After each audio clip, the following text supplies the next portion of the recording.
Ancelotti ne va pas retirer Vinicius de l'aile pour rendre service à Mbappé. La signature de Mbappé a été annoncée il y a près d'un mois, mettant fin à des années de théories sur son avenir. Dans une interview accordée à AS USA, Emmanuel Petit revient sur l'arrivée du Français au Real Madrid. Je suis content que le feuilleton Mbappé soit terminé, parce qu'on l'avait toutes les semaines. Est-ce qu'il va partir? Est-ce qu'il va rester? Qu'est-ce qui se passe entre le PSG et Mbappé? Ça fait longtemps que j'en avais assez. Chaque semaine, on ouvrait les journaux, on allait sur Internet et ça parlait de ça.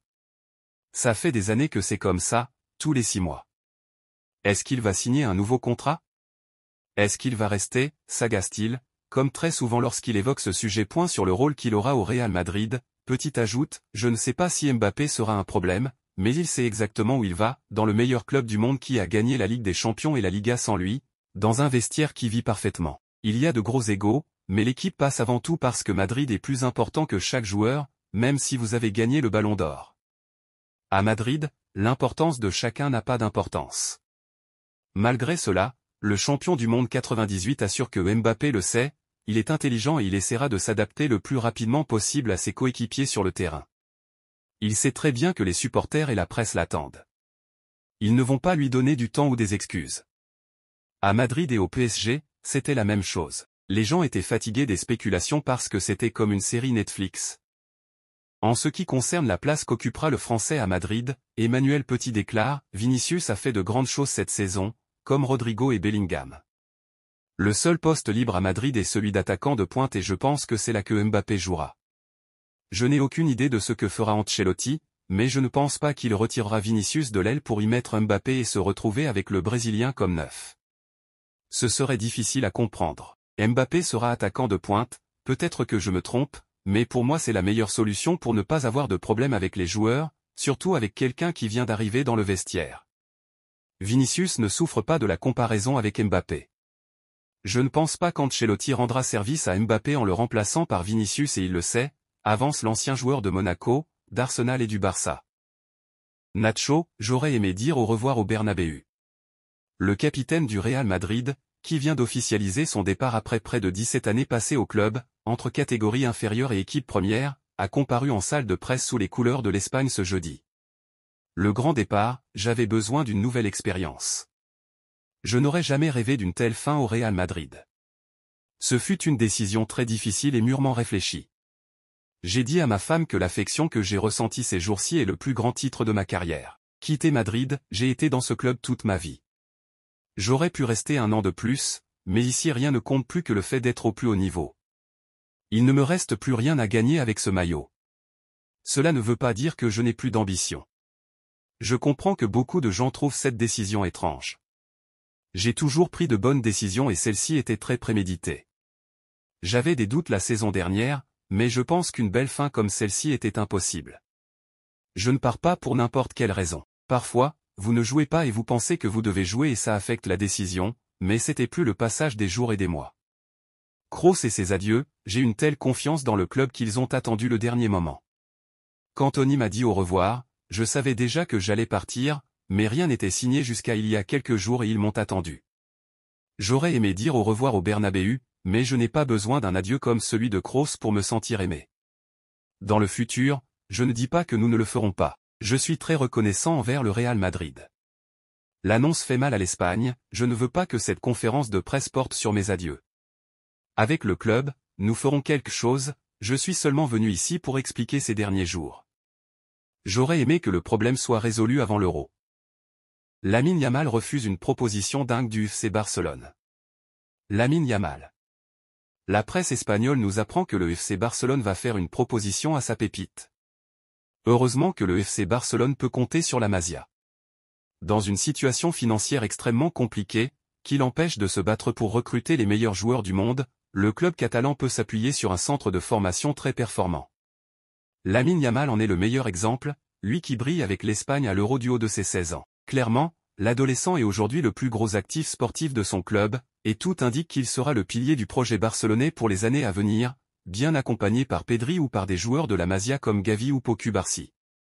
Une bénédiction pour le Barça, qui peut donc rester compétitif grâce à son joueur. Et comme l'explique Relevo, les dirigeants barcelonais comptent bien le chouchouter. Yamal n'est pas chaud. Le FC Barcelone envisage ainsi d'offrir le numéro 10 à Lamine Yamal. Un numéro lourd à porter, forcément, puisqu'il a été propriété d'un certain Lionel Messi pendant des années. Derrière, Ansu Fati en avait hérité, mais n'avait pas réussi à être à la hauteur de ce numéro très symbolique. Cette saison, Fati étant à Brighton, personne ne l'a porté à Barcelone. Comme pour l'espoir déchu, offrir le 10 à Yamal serait un sacré signe de confiance envers le joueur. Relevo indique cependant que l'ailier droit n'est pas très chaud. Il a justement vu ce qu'il s'est passé avec Fati, et ça l'a refroidi. Mais surtout, il est conscient du poids du numéro 10, qu'il a cependant porté chez les jeunes, et ne veut pas griller les étapes ni s'ajouter une pression supplémentaire. Porteur, ce numéro sacré le pousserait dans une nouvelle dimension de responsabilité et de leadership dans laquelle il ne souhaite pas encore entrer. Mais d'ici quelques années, si tout se passe bien, tout indique qu'il finira par avoir ce 10 collé au dos. Real Madrid. Le remplaçant de Kroos arrive pour 0 € après celle de Kylian Mbappé. Le Real Madrid ne serait pas contre l'arrivée de Rabiot pour 0 € cet été. Toujours dans le flou concernant son avenir, Adrien Rabiot, 29 ans, va peut-être avoir une option en or sur sa table. Selon la Gazzetta dello Sport, le Real Madrid envisagerait favorablement l'intégration du milieu de terrain français comme remplaçant de Toni Kroos, dont le départ à la retraite sera acté après l'Euro. Le contrat de l'ancien Parisien avec la Juventus Turin expire dans 10 jours, ce qui le rend libre de négocier avec n'importe quel club.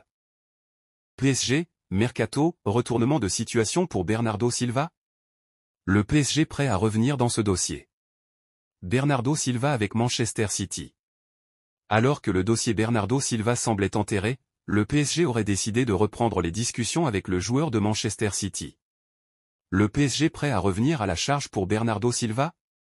Suivi de près depuis maintenant plusieurs saisons, Bernardo Silva reste toujours dans les plans parisiens. Selon PSG Inside Actus, les négociations devraient reprendre prochainement, et les dirigeants parisiens aimeraient faire une proposition concrète au milieu de terrain portugais. Mais avant cela, le club de la capitale a décidé d'attendre la décision du joueur de quitter, ou non, Manchester City. Pour rappel, l'ancien joueur de l'AS Monaco dispose d'une clause de 50 millions d'euros et ne laisse pas insensible le FC Barcelone. Les prochaines semaines devraient nous en dire plus sur ce dossier. Ronald Araujo tout proche de Manchester United. Après avoir reçu une offre de prolongation de contrat, Ronald Araujo qui n'a pas répondu serait en discussion avec le club de Manchester United qui lui propose une offre plus avantageuse. Le cas de Ronald Araujo, dont le contrat expire en 2026, au sein du club catalan commence à susciter des interrogations. Depuis plusieurs mois, le FC Barcelone a soumis une offre de prolongation de contrat à l'Uruguayen, assortie d'une hausse de salaire, mais celui-ci n'a pas encore répondu. Le salaire n'aurait visiblement pas persuadé le défenseur. Interrogé à plusieurs reprises sur son avenir, Araujo a toujours esquivé la question. Selon les dernières informations, Manchester United serait à fond sur le joueur. United double le salaire d'Araujo d'après Sport, le club de Manchester United aurait offert presque le double du salaire actuel de l'Uruguayen à Barcelone. Une proposition qui a suscité la réflexion du défenseur Araujo. Les responsables mancuniens exerceraient également une pression afin d'empêcher le joueur de ne prolonger pas en Catalogne. S'il ne prolonge pas, le FC Barcelone sera obligé de négocier afin d'éviter de le voir partir à bas prix dans un an. Le FC Barcelone a prévenu le clan d'Ansu Fati. Ansu Fati avec Brighton.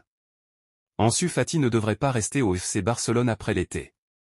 Prêté cette saison à Brighton avec l'espoir de se relancer, le jeune ailier, 21 ans, a soufflé le chaud et le froid, et a fini par perdre sa place dans le 11 de Roberto De Zerbi. Les blessures ne l'ont pas aidé non plus. Il n'a pas convaincu les Sigules de le conserver, pas plus que la direction Blaugrana. Cette dernière voit d'un très bon œil son départ lors de ce mercato.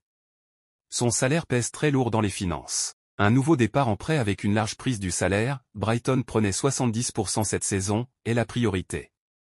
Un transfert définitif n'est pas à écarter non plus en cas d'offre satisfaisante.